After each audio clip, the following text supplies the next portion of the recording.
you all very much. It's a great honor. Very nice. I have recognized some of your great success. So important. I'm honored to be here with Prime Minister Trudeau, whose father I knew and respected greatly. And he gave me a picture of myself and your father, and what a great picture. I will keep that in a very special place at the Waldorf Astoria together. We're going to launch the Canada-United States Council for Advancement of Women Entrepreneurs, of which we have some of the great ones in this room, and business leaders. We have so many great women leaders around the table today, and we're going to go through your names and exactly, because many of you I know, some of you I don't. I want to find out all about you. Women, as you know, and I can say that from my past life, I had so many women executives that were phenomenal, and really helped me a great deal in business. So it was really fantastic. They play a tremendously important role, women, in our economy. Women are the primary source of income in 40% of American households, and households with children under the age of 18. In order to create economic growth and lots of very good, well-paying jobs, we must ensure that our economy is a place where women can work and thrive. And I think that's happening in the United States much more so. And Ivanka is very much involved in this, and I appreciate you being involved in it. And I know, Justin, in Canada, it's happening big league, and it's very important. We need policies that help to keep women in the workforce and to address the unique barriers faced by female entrepreneurs, and they are unique. We need to make it easier for women to manage the demands of having both a job and a family. And we also need to make it easier for women entrepreneurs to get access to capital. And I guess pretty much all entrepreneurs, we have to help them out, because the system is not working so well for entrepreneurs getting capital, but it's in particular difficult for women. So we're going to get access to markets and access to networks. And I look forward to hearing your advice. We're going to go around the table, and I want to really learn something today. And again, it's a great honor to be with you. And Justin, I can say on behalf of our country, it's an honor to be with you. Well, thank you, Donald, for welcoming us, and I'm really excited about launching this. Sitting around the table here with a number of successful executives who just happen to be women. One of the things that I've been lucky enough to do over the past year in New York and Beijing and across Canada is sit down with women CEOs, women executives to talk about both their successes and the challenges they're facing that are particular, but also how, of course, we create more paths to success for women across our community and across our society.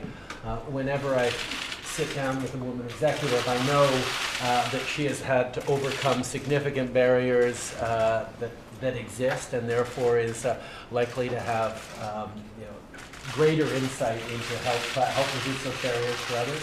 But also be a formidable contributor to the success of the business and her economy. So I think for me, it's not just about doing the right thing, it's about understanding that women in leadership positions is a very powerful leverage for success, for business, for communities, and for our entire economy. Alors c'est un grand plaisir de pouvoir vous écouter aujourd'hui.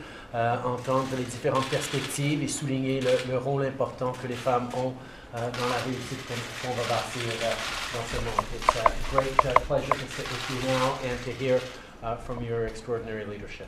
Well, thank you. Well, how about we start with Ivanka? We go around the room. Ivanka, you might just want to say a couple of words.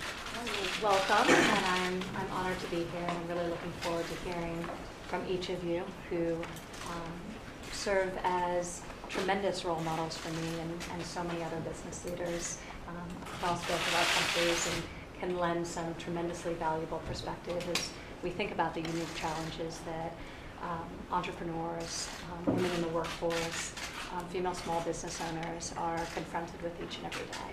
And as we think about how we level the playing field for this generation and for the next. So thank you for being here, and I look forward to hearing from each of you. Thank you. Thank you. I'm Dawn Farrell, and I'm from a company called TransAlta, which is located in Alberta, where you're going to build the Keystone Pipeline. That's right. There's a big chunk of it. That's right. So thanks for the opportunity to contribute to this important dialogue, and a dialogue that we've had for over hundreds of years. My company is in the business of making electricity. We generate electricity from coal, natural gas, and also from renewable sources, wind, hydro, and solar. We have operations in Canada, the United States, and in Australia. And really, for us to excel, we have to be excellent in operations, engineering, finance, and trading, and we have to excel in the public policy dialogue that happens around energy. And I'll talk about that as part of today, because we've done some excellent work with the Trudeau government. Now, future jobs in our space absolutely depend on growth. There's no question of that, and I truly believe for there to be future opportunities for women, we have to have growth, because the more jobs there are, the more opportunities.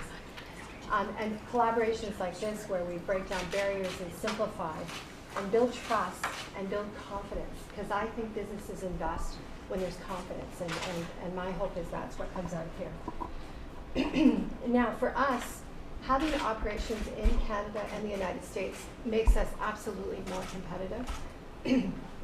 Our Centralia operation, which is in Washington State, is one of the most competitive plants.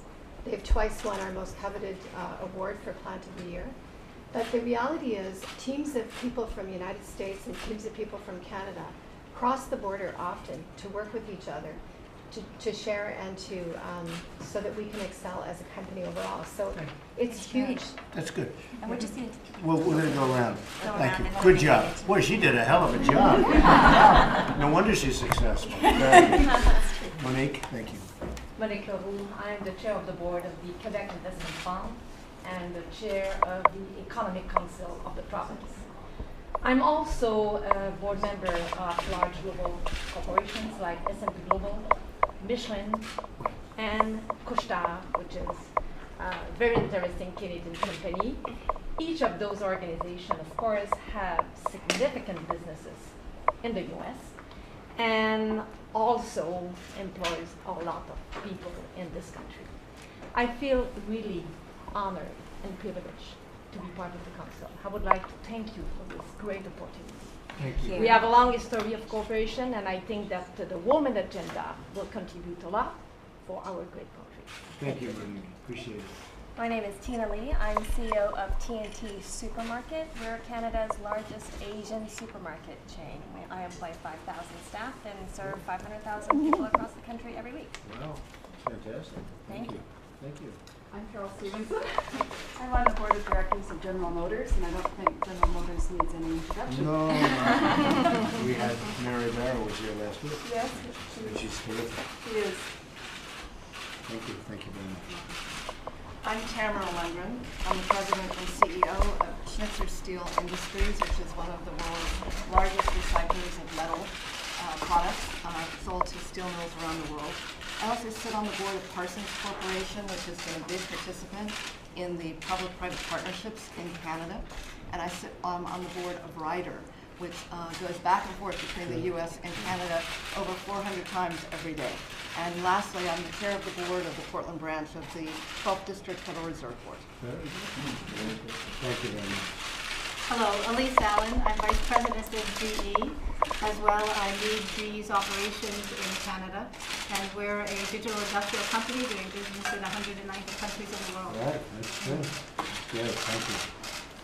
I'm Annette Verschuren. I'm the CEO of Inner Store, which is an energy storage development company. Half of my career I've worked with US-based companies, Home Depot, where I rolled out 19 to 179 stores in Canada, and Michael's the Echo Craft Stores. I think that our countries are so absolutely bound together by our people, our resources, our trade. Linda Hasenfratz and I worked for many years on North American competitiveness and found ways in which we could get products and services and people through the border efficiently, because as you know, we're the biggest trading partners in the world. And we're going to be working on that very closely over the next very short period of time. There's some new things happening that can be very good. It's great. Thank you very much. So I'm Julie Sweet. I'm the CEO of North America for Accenture, responsible for both our U.S. and Canadian businesses. Thank you. I'm Linda Hassenfratz. I'm CEO of Linamar Corporation. We're a diversified manufacturing company. We have 57 plants and 25,000 employees around the world, including right here in the U.S. and, of course, also heavily invested in Canada. We've doubled our workforce in the U.S. over the last 5 years. We've also doubled our workforce in Canada over the last 5 years and have a lot of exciting opportunities for growth. We're mainly in the auto parts and access equipment sectors. Thank you very much. Okay, thank you, Fred. Thank you, everybody.